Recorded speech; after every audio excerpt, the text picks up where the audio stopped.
Alors, les exercices précédents étaient un petit peu simples, vous vous doutez bien qu'on ne va pas pouvoir s'arrêter à ce genre d'énoncé. Donc ici, nous avons décidé de composer cette fois des codes de 4 chiffres non nuls différents,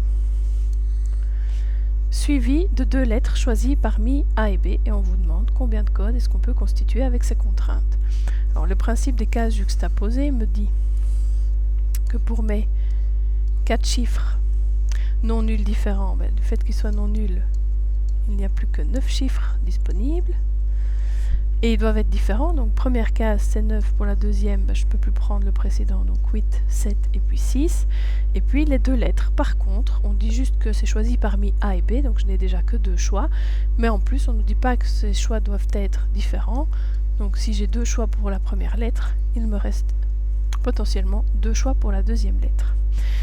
Si vous faites 9 x 8 x 7 x 6 x 2 x 2, vous arrivez à 12 096 codes possibles pour cet exercice. Ça, c'est si le principe des cases juxtaposées vous convient. Maintenant, il y en a qui préfèrent toujours se rallier à la théorie. Et ici, vous allez devoir distinguer 2 cas dans votre exercice. Il y a la partie chiffres, pour laquelle vous devez répondre aux 3 questions. Donc, est-ce que l'ordre est important? Eh bien oui, pour mon code, toujours. Est-ce qu'il y a répétition? Non, puisqu'il est clairement mis que c'est des chiffres différents. Et est-ce que je les utilise tous? Non plus, puisque je n'en ai besoin que de 4 sur les 9. Donc on a affaire à un arrangement simple de 4 chiffres parmi 9. Et la formule nous donne 9 factoriel sur 9 moins 4 factoriel, donc 9 factoriel sur 5 factoriel, ce qui donne 3024. Pour les lettres,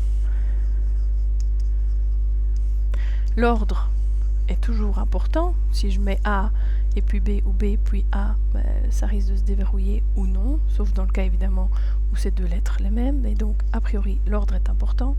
Est-ce qu'il y a répétition?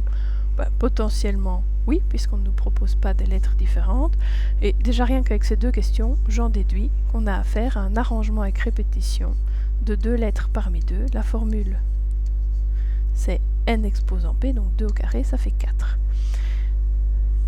Et puisqu'il me faut les 4 chiffres et les 4 lettres, c'est comme en probabilité, le et se traduit par un fois, et le ou se traduira dans des exercices plus tard par un plus, j'ai besoin de mes 4 chiffres, 3024, et de mes 2 lettres, donc 3024 x 4, 3024 x 4, ça donne bien 12 096.